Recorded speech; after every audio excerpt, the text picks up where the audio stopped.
शिव जी की आराधना से मन का दुख और शारीरिक कष्ट कम होने लगते हैं। हर प्रकार के दुख और परेशानियों से बचने के लिए, घर परिवार की सुरक्षा के लिए प्रत्येक स्त्री को सावन के महीनों में व्रत धारण अवश्य करना चाहिए। यदि कोई स्त्री व्रत धारण करने में सक्षम ना हो तो केवल भगवान भोलेनाथ की आराधना तो अवश्य करनी चाहिए। भगवान शिव शीघ्र ही प्रसन्न होकर मनोकामना पूर्ति करने वाले देव हैं। भगवान शिव कुंवारी कन्याओं को मनचाहा वर, विवाहिता को संतान सुख प्रदान करते हैं। इसलिए शिव जी की आराधना करने वाला मनुष्य पृथ्वी पर हर समय सुखपूर्वक निवास करता है। शिव जी को प्रसन्न करने के लिए सावन मास से बेहतर कोई भी अन्य समय नहीं है। इसलिए इस सावन मास में शिव जी की आराधना को पूरे भक्ति भाव से प्रसन्न चित्त मन से अवश्य करना चाहिए। ओम नमः शिवाय। भगवान भोलेनाथ आप सभी भक्तों पर और आपके परिवार पर अपना आशीर्वाद बनाए रखे, आपकी समस्त मनोकामनाएं पूर्ण करे।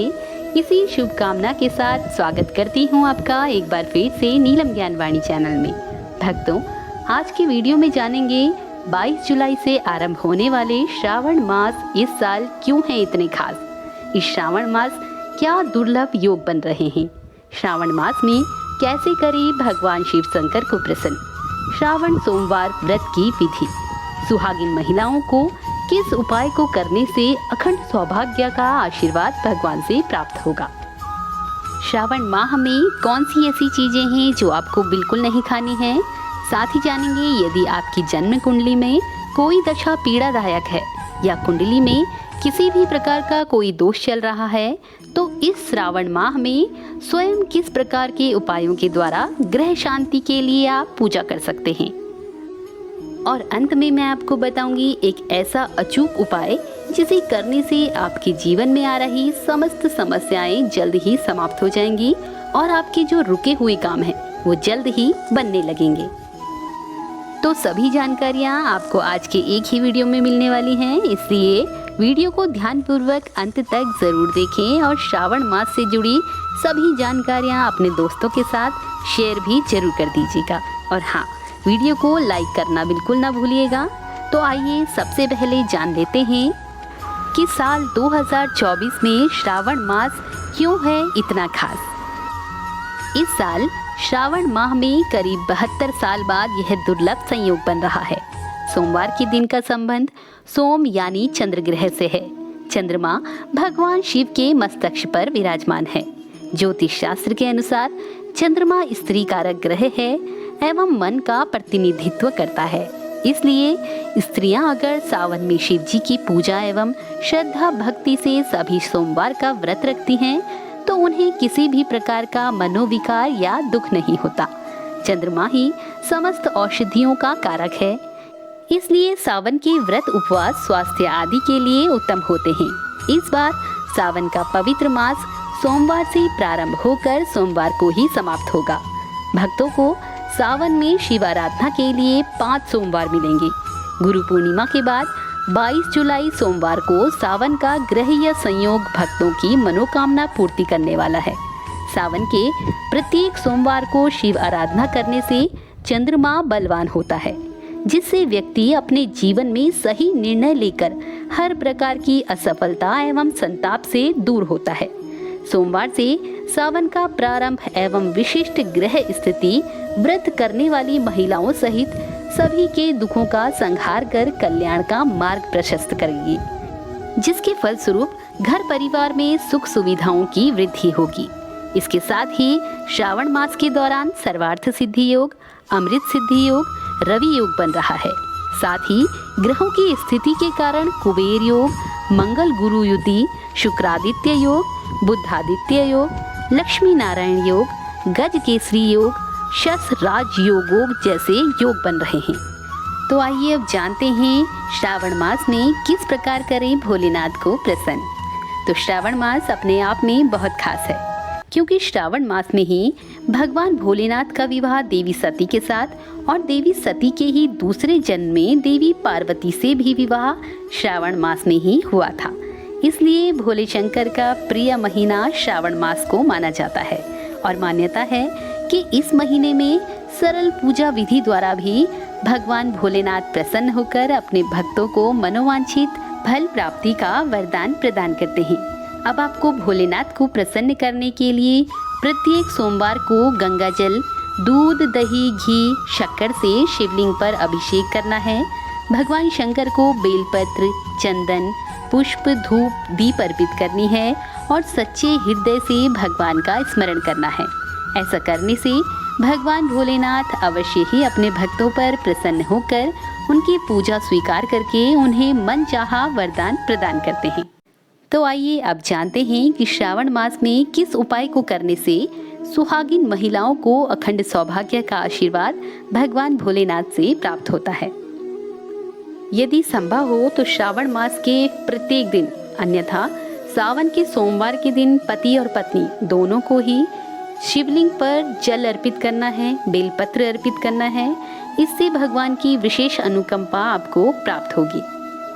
सावन के महीने में भगवान शिव के साथ माता पार्वती की पूजा अर्चना करने से न केवल स्त्रियों के सौभाग्य में वृद्धि होती है, बल्कि ज्ञात अज्ञात सभी प्रकार के ग्रह पीड़ाओं का समाधान स्वयं शिव कृपा से होने लगता है। इसलिए सावन में व्रत पूजन अवश्य करना चाहिए। सावन का पूरा महीना मुख्य रूप से देवों के देव महादेव शिव की पूजा आराधना के लिए सर्वाधिक उपयुक्त माना गया है। अब सुहागिन स्त्रियों को सुहाग का जो प्रतीक है वो सभी श्रृंगार करके ही भगवान भोलेनाथ और माता पार्वती की पूजा करनी चाहिए। ऐसा करने से भगवान भोलेनाथ और माता पार्वती की कृपा से अखंड सौभाग्य का आशीर्वाद प्राप्त होता है।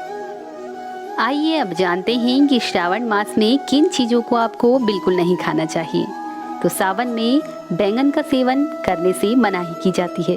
हालांकि बैंगन ना खाने की वजह इसमें पड़ने वाले कीड़े हैं।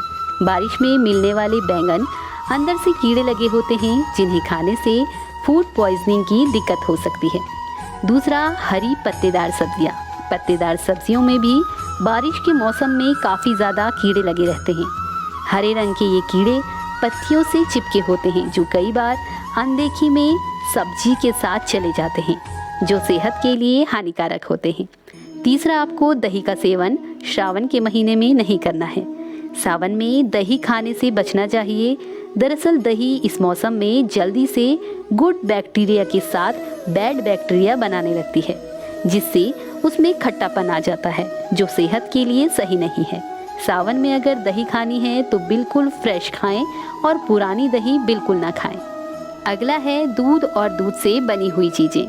तो सावन के महीने में दूध और दूध से बनी हुई चीज़ें जैसे पनीर, दही, इन चीज़ों का सेवन भी आपको नहीं करना है। इसके बाद नॉनवेज। वैसे तो भगवान शंकर के पवित्र महीने के रूप में सावन में लोग पूजा करते हैं, इसलिए नॉनवेज नहीं खाते। लेकिन इसके साथ ही नॉनवेज ना खाने की वजह इस मौसम में डाइजेशन का स्लो होना है, जिसकी वजह से नॉनवेज को पचाने में टाइम लगता है और लोगों को कम खाने की सलाह दी जाती है। तो आइए अब जानते हैं, यदि आपकी कुंडली में किसी प्रकार का ग्रह दोष चल रहा है तो किस प्रकार आप पूजा करके स्वयं उस दोष की शांति कर सकते हैं। तो सबसे पहले, यदि जन्म पत्रिका में सूर्य से संबंधित कष्ट है तो सावन में रविवार को शिव जी की उपासना करें, शिव जी के मंत्रों का जप करें। यदि जन्म पत्रिका में चंद्रमा से संबंधित कोई कष्ट है तो शिवलिंग पर दूध अर्पित करें और रुद्राभिषेक करें। यदि जन्म पत्रिका में मंगल से संबंधित कोई कष्ट है तो सावन में मंगलवार के दिन मंगला गौरी का व्रत करके शिव सहित माँ पार्वती की उपासना करें। यदि जन्म पत्रिका में बुध से संबंधित पीड़ा हो तो सावन में बुधवार को गन्ने के रस से भगवान शंकर का रुद्राभिषेक करें। बृहस्पति ग्रह निर्बल होने के कारण कन्या के विवाह में यदि बाधा आ रही हो तो शिवलिंग पर केसर मिश्रित दूध चढ़ाएं। यदि जन्म पत्रिका में शुक्र ग्रह से संबंधित कोई कष्ट हो तो पंचामृत, शहद, घी से भगवान शिव का अभिषेक करें। यदि शनि की 7.5 से पीड़ित हो या राहु केतु से संबंधित कोई कष्ट हो तो शिवलिंग पर काला तिल मिश्रित जल पूरे सावन माह में अर्पण करना चाहिए। तो चलिए अब जानते हैं श्रावण मास में किया जाने वाला एक साधारण सा उपाय। जिसे करने से भगवान भोलेनाथ के आशीर्वाद से आपकी सभी समस्याएं जल्द ही समाप्त हो जाएंगी। श्रावण माह में रोज सुबह घर में गौमूत्र का छिड़काव करें। मंदिर में शिवलिंग पर 21 बेलपत्रों पर ओम नमः शिवाय लिखकर अर्पित करें। इस उपाय को करने से भगवान भोलेनाथ की कृपा से आपकी सभी समस्याएं जल्द ही समाप्त हो जाएंगी। तो भक्तों, ये थी श्रावण मास से जुड़ी हुई तमाम जानकारियाँ। उम्मीद है आज का वीडियो आपको पसंद आया होगा। वीडियो पसंद आया तो लाइक और शेयर जरूर कर दीजिएगा और चैनल को अगर सब्सक्राइब नहीं किया है तो कृपया सब्सक्राइब भी अवश्य कर दीजिएगा। तो मिलते हैं अपनी नई वीडियो में, तब तक के लिए नमस्कार।